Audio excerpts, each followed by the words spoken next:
¿Sabes si en realidad Taylor Swift es la celebridad que más ha contaminado con su avión? No lo sé, me lo dijeron, pero luego no me dieron las cifras.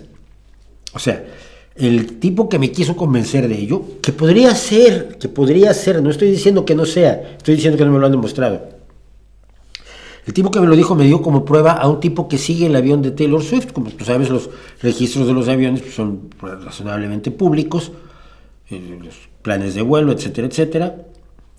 Y entonces hay un tipo que se dedica a seguir el avión de Taylor Swift y cuántos kilómetros anda y cuánto contamina.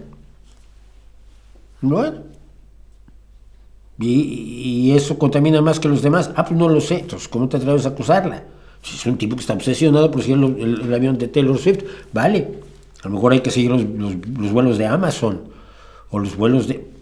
Yo creo que hay una obsesión contra la celebridad en concreto, contra la persona.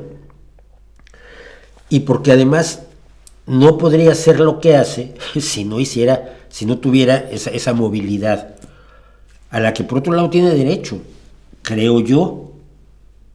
Lo que hay que hacer es, en vez de estar persiguiendo a Taylor Swift para decirle que provoca mucho CO2, hay que apresurarse en hacer aviones eléctricos y conseguir la fusión nuclear y conseguir la obtención de electricidad por medios que no sean quemar combustibles fósiles para resolver el problema y Taylor Swift se pueda mover en avión eléctrico.